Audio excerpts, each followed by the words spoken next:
Welcome to the Confident Motherhood Podcast. I'm your host, Anne, mama of two, holistic pregnancy and pediatric sleep consultant, and the founder of Empowered Decisions. In our seasons together, I'm here to help you step into your inner confidence from pregnancy to motherhood. Whether you are preparing to meet your baby or integrating into new mom life, this is a safe space with education and support for your journey. Join me as we raise the vibe of our motherhood collective. Welcome back to the Confident Motherhood Podcast. I'm Anne, your holistic pregnancy and infant and toddler sleep coach and podcast host today. And I'm excited about today's topic because we're talking about the conversation of how sleep and nutrition are so crucially connected for your baby. And we're going to be diving into a common piece of baby sleep advice, which is to follow wake, eat, play, sleep, or you can call it feeding upon waking versus feeding before sleep. And today what I want to do is I want to break down why this is a part of coaching advice that I do give to families, where I do not stress the importance of this, and how this advice helps create and is supportive for sleep improvement when you are having sleep struggles with your child, so that essentially you get the inside info as to where this advice is even coming from. So if you're currently dealing with sleep struggles like short naps, fighting, falling asleep or staying asleep, you're experiencing lots of night wakings, whether that's just frequency in night wakings or extra night wakings, maybe you're having scheduling struggles, all of these things can be connected to feed sleep struggles. But I often feel that sleep advice that you'll hear, or maybe, somebody gives to you, is not always giving the full context to really be helpful. And I say this a lot. This is to no fault of our own. Like, we are really not, as new parents, given this guidebook and an education on pediatric sleep. But having been sleep coach for the past 7 years, this information and understanding all of these different layers to sleep ultimately is where we can understand our child's sleep. And when there are struggles, make changes in these different areas that can really be helpful to them in turning it around, heading into the direction of moving away from sleep struggles and being more rested, all of those good things that we want. So here's an example of, there's a couple, two blanket statement pieces of advice that is very common and have circulated for years and years and years. Don't feed your baby to sleep. You're creating a bad association. As I scratch my forehead. Look, I breastfed both of my boys. I had long-term nursing journeys with both of them, exclusive journeys, and both of them had 1000% feed sleep associations, boob to sleep, baby. And my first son, it was extreme. It was really bad. He had a lot of sleep struggles. I would say we had a lot of sleep struggles and kind of navigating that, but milk didn't even need to be coming out of me. He just needed to be latched to my nipple. And God help us both if that ended up falling out, but it doesn't matter. Feeding, bottle, or breast, babies find comfort in that. It is natural, it is soothing, it is all the things. And yes, feeding before sleep and to sleep can over time create feed-sleep associations, but the word association, it doesn't need to be a bad thing. I think oftentimes the word association is given a negative connotation. The association doesn't mean that there is a problem. It's just what your baby associates with and finds comfort in falling asleep. So in and of itself, that is not the problem. What potentially then happens next with sleep commonly is the problem, whether that's fighting falling asleep or only taking short naps or waking up a bunch at nighttime. Those things are ultimately what we're looking at as oh, this is the sleep struggle. This is the problem. And then before we go down, talking about this topic, I have to give another common thing that you'll hear of quote unquote sleep advice. Feed your baby more before sleep and they will sleep longer. And I definitely feel like I need to do a busting sleep myths episode because that is false. This is really outdated advice. And it's around this idea that you need to bulk your baby up. And for many babies who are struggling with sleep, needing help, and again, all these things that I'm talking about, like short naps and night wakings and fighting sleep, I say this all the time. You could pump your baby with all of the milk that you have on breast, on bottle, before a nap or nighttime sleep. It is not going to guarantee that they're going to fall and stay asleep. That one element alone of just feed them more is not enough. And before I get into the 3 reasons why I recommend feeding upon waking as that coaching advice, I want to share like essentially just what it looks like when babies feed upon waking. Like what's a real example of that? So feeding upon waking is, we'll just talk about the morning. Your baby wakes up in the morning. They're offered a morning feed. So a feed upon waking. Then they go on about their awake window where they have engagement, play, tummy time. If they're older, right? Let's say it's, 6 months or older, they have solids in that awake time. And then they're on to the end of that awake time and they're on to the next part of their schedule, which is the first nap in that scenario. So that's as simple as it is. Wake, they eat, they have some play, engagement, whatever time, and then they go down for the next sleep. So let's talk about the 3 reasons why I recommend feeding upon waking. Number 1, feeding upon waking essentially supports what is called efficient daytime feeding. Now, this does not mean that babies are not eating, gaining on their own curve, like with feeding before sleep or to sleep. But for babies who are having sleep struggles, they may, because every baby's sleep scenario and feeding journey is so different, but they may not be feeding as efficiently as they could be if they were feeding upon waking. And look, babies love to snack, especially breastfed babies, kind of like popping on and off the breast or bottle day and night. And snacking doesn't always mean that they're getting nice full feeds that will ultimately support that efficient daytime feeding that we're looking for. Number 2 is surrounding the problem that can exist with drowsiness while eating, which is really normal because if babies are on breast or bottle and that's their thing, like they need that to go to sleep, they're getting drowsy and then falling asleep on bottle or breast. And essentially, what is involved in the part of the conversation that is a struggle is it can cause a loss of sleep pressure that happens before sleep. Now, sleep pressure does have its own episode, and I encourage you to check that out. But I just want you to think of sleep pressure as your child's drive or momentum for sleep. And we need it as it's helping your baby not only to fall asleep, but to stay asleep. So here's a couple really common scenarios that you may be experiencing right now. 1, your baby is taking the bottle or they're on breast and they get drowsy, or let's say that they fully fall asleep with you. And then you go to put them down and they wake up and they're like, hi, mommy. Yep. Nope. Not going to work. Try again. And then we need to do this like rinse and repeat process until they're ultimately like quote unquote down. Or let's say that they're, eating, they get drowsy, they fall asleep with you. You put them down and then they will only sleep for like 20 to 40 minutes, like clockwork. You're like, yeah, my baby is stuck in these like short naps. They will only take short naps. That is a part of it. And then I would say the third scenario is health focused scenarios. And this is like babies who are dealing with GERD or reflux. And I have worked with so many babies over the years and families that are navigating GERD and reflux. And there's just a spectrum of severity, right? Like babies that it's like, oh, it's kind of like, they're experiencing some reflux or, they're on medication, it's more severe.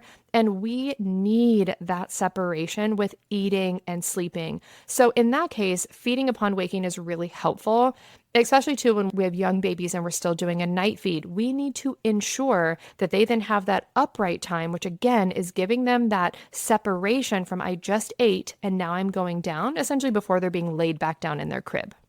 So we switch it up. This is where we make the switch and the essential transition to feeding before sleep and drowsy and those sorts of things to feeding upon waking. So this is not only protecting your child's sleep pressure, but it also ensures, I'm kind of like bringing my fingers together, if you will, like my kind of like palm to palm, my fingers are like dancing in between each other. We are ensuring that their hunger cues and their sleepy cues aren't mixing together right before sleep. Then as we implement this with consistency, because that's always really important, doing something for like a day or 2 days or this nap or that, it's not enough. Like when we're implementing sleep changes, we really have to be consistent with it and commit to it. But babies then shift to waking up nice and hungry and getting nice full feeds. And fun fact, actually, within the, nursing breastfeeding conversation is with breastfeeding, this is supportive to supply and demand.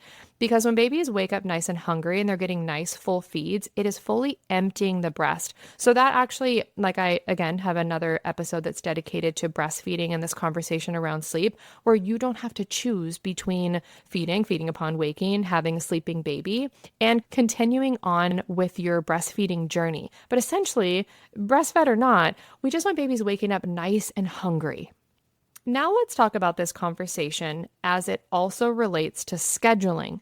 So it is very common since I work with a lot of young babies and babies, essentially, if we just go, in the youngest category of babies under 6 months, commonly coaching like between month 4 and 6, let's say, that families will either be on an interval schedule, like let's say, feeding every 3 hours, or they're feeding at set times, so more of a structured schedule. And this can be a big adjustment when I'm now asking you to switch to feeding upon waking. And I usually will share, especially with families when we're coaching the young, so let's say around 4 months, where I'm like, look, I know that we're programmed. Like when we have newborns, we are clocking it. How many hours has it been since they last ate? And this can be a shift when we're like, wait a minute, we're just feeding upon waking. And I'm like, yeah, I don't care if that nap is 30, 40 minutes or that nap is 2 hours. Every time your baby wakes up, we are going to be offering a feed. And I'll also say it is our job to offer. It is their job to consume. And sometimes it's more rare, but sometimes I'll work with babies that maybe they have some feed aversions or their feeding journey's just been a little bit more complex. And I'm like, it's our job to offer, but we are not going to force it. We're not spending their entire wake window, offer, offer, offer, mom stressed, baby stressed. We're going to offer. They take it, great. They got a feed. And again, there's all an adjustment that comes along in the coaching process. But hey, if they didn't take it or you feel like they got a crappy feed or they refuse their feed, we can create another opportunity in their awake window to offer it again. We're just trying to prevent that feed from coming like right before they're going down for that next sleep, because again, that's where it ties into the loss of sleep pressure and the drowsiness. And then we have the other sleep struggles that come along with it. So the next part of this, like, okay, we're kind of in the mindset of like interval feeding or set times, our baby's being fed at like 9, 11, whatever.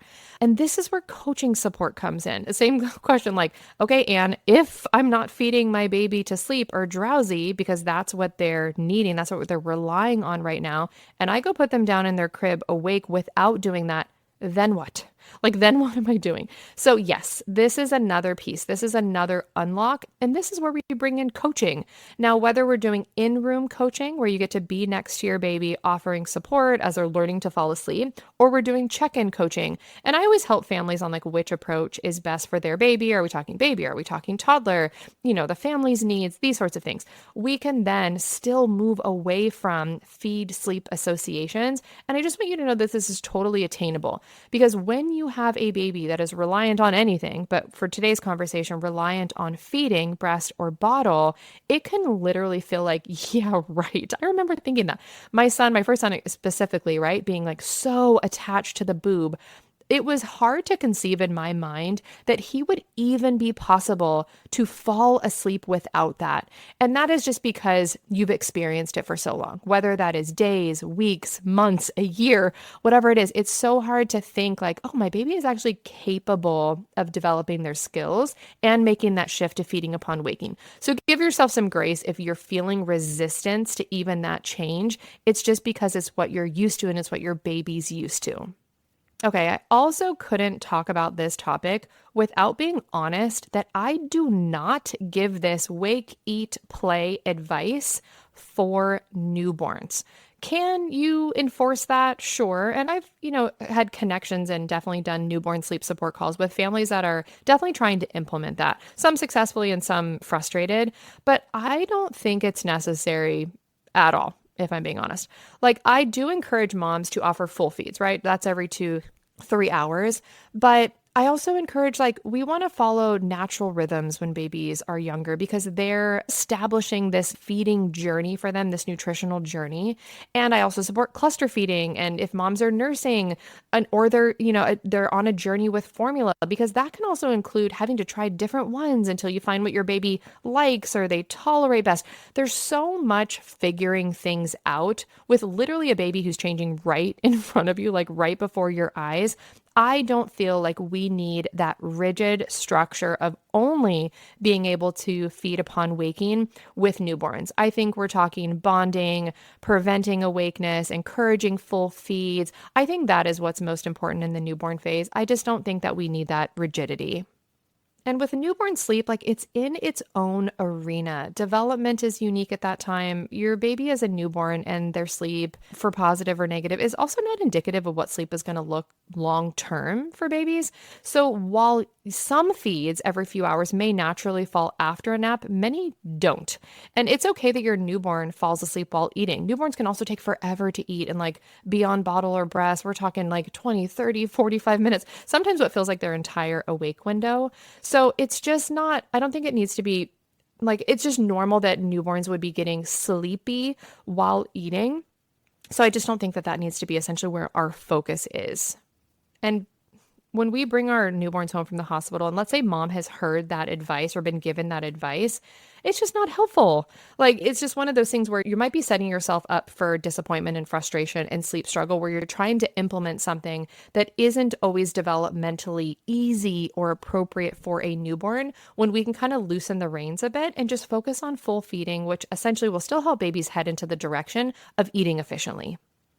And this also leads me into, as we're kind of wrapping up here, do what works for you. If you are feeding, nursing your baby to sleep, and that works for you, and their sleep is great. Let's say you feel good about their sleep, you don't feel, because there's always a perception. I think that's a really important part of the conversation of identifying sleep struggles is also connected to us as parents and how we feel about our child's sleep. So if you're not essentially perceiving that your child has sleep struggles, you don't have to switch things up. Like if you're doing feeding before sleep, feeding to sleep, and that's working, you're like, yeah, they're napping, they're sleeping, or maybe they wake up, whatever, you help them, they go back down, then you don't have to make that change if it doesn't align for you. And I think that's why sleep advice is so tricky sometimes, because you'll hear these blanket statements like, don't feed your baby to sleep. Well, that doesn't necessarily apply to everybody.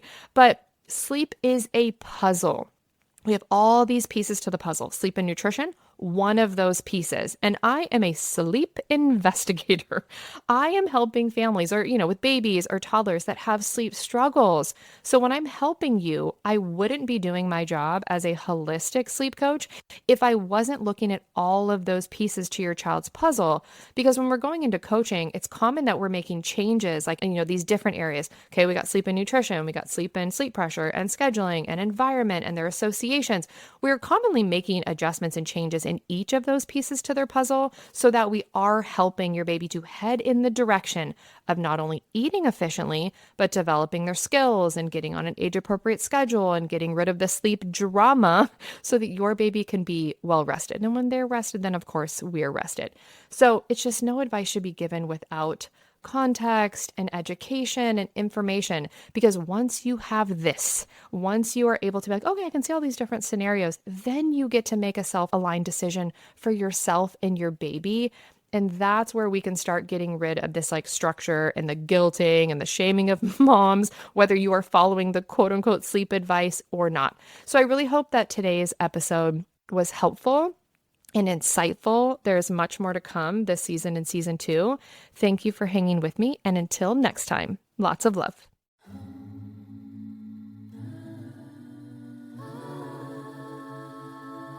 Whether you're a tired mom struggling with your little one's sleep or an expecting mom looking for empowerment and advocacy as you prepare for birth, I'm here to show up for you with proven strategies and education to elevate your journey. You deserve to feel heard and given the tools to have success. Mama, you do not have to navigate your pregnancy or sleep struggles alone. Head over to empoweredwithann.com to discover how we can support you. Confidence, empowerment, and peace are just a click away.